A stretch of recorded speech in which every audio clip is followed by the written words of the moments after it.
Now at 5 o'clock, we have new video inside Lakewood Church during yesterday's deadly shooting.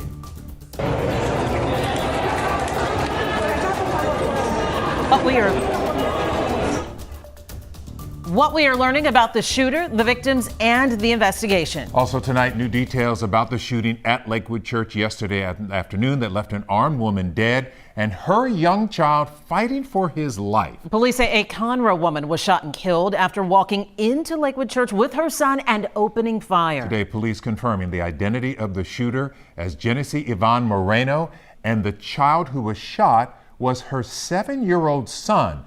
Police say Moreno opened fire in the west side hallway of the church before being killed by 2 off-duty officers. Our KHOU 11 news crews have been digging all day to bring you up-to-the-minute information. We begin with Adam Bennett. He is live at Lakewood. Adam, you learned a lot from police today.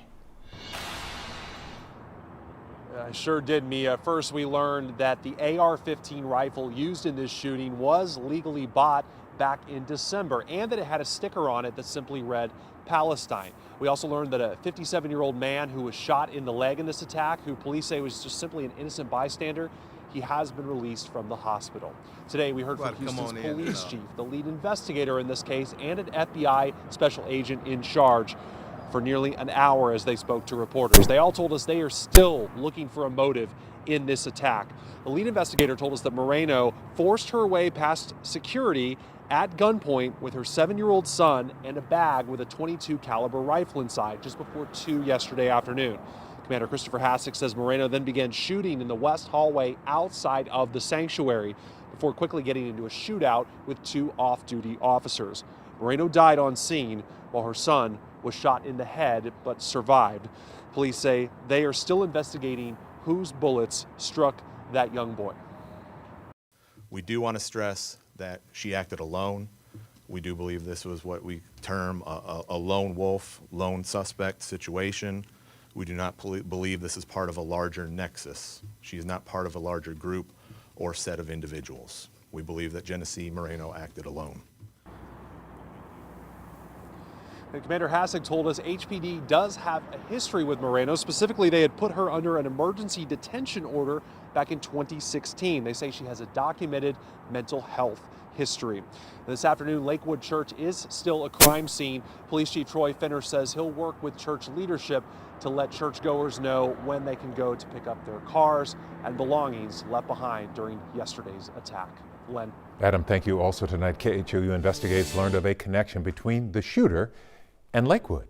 Jeremy Rogowski joins us now. What did you and your team find out today, Jeremy?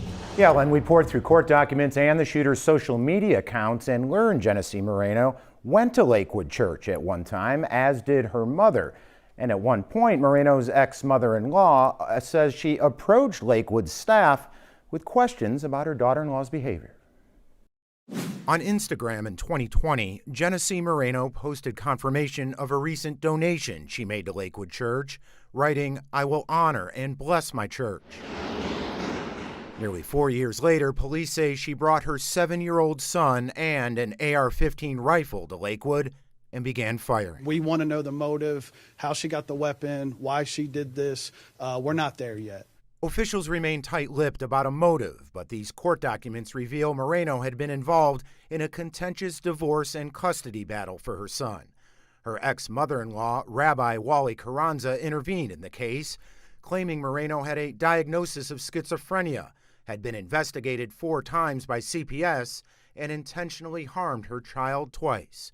Court records show Carranza says she sought assistance from the pastoral staff at Joel Osteen's church to understand Moreno's behavior.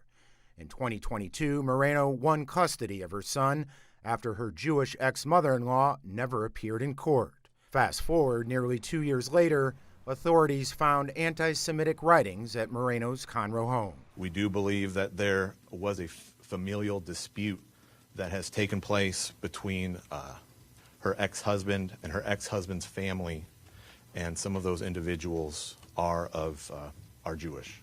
So we believe that might possibly be where all of this stems from. Now, the 36-year-old Moreno had a criminal history dating back to 2005 with charges ranging from theft to forgery, assault, and unlawful carrying of a weapon. Court records show she used another name, Jeffrey Escalante, in some of those cases. Len and Mia. Thanks for unpacking all of that for us, Jeremy Rogowski.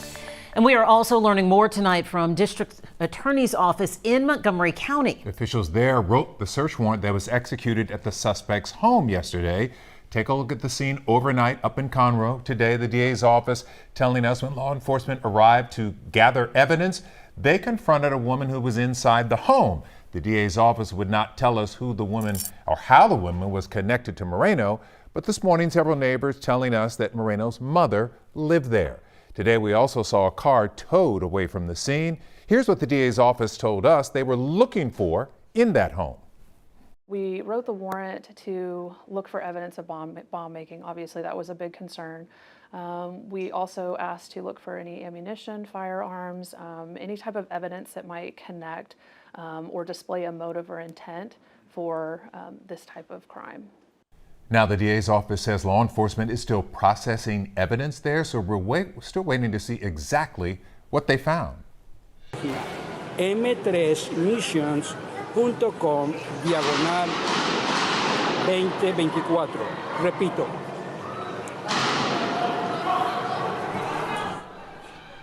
And tonight we are hearing from this man, the pastor who was speaking inside the church when the shooting happened. In the video, you can see him suddenly stop and turn around after hearing the shots. Jalissa Garza is in the newsroom this evening. Jalissa, what else did he share with you? Mia, he's staying calm and holding on to his faith. Pastor Jorge Besabe has been a pastor for 21 years, and for the last 6 years, he's been a pastor at Lakewood. Every Sunday, he is part of the Spanish service at 2 p.m. He says the day started out normal until it took a turn. Pastor Besabe tells me he was on their live stream doing their pre-show before the full service starts at 2 p.m.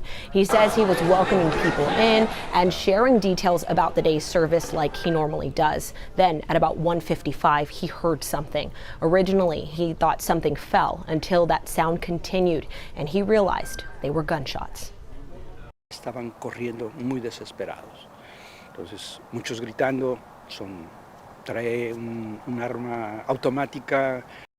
Besabe tells me he remained calm, and once he realized where the gunshots were coming from, he started helping to get people somewhere safe. We'll hear more from Pastor Besabe and his message of hope tonight at 6. Mia. Jalissa Garza, thank you. This is a story likely to have new developments each and every day. We'll be sure to stay on top of things for you. You can also read more about the investigation at KHOU.com. All right, let's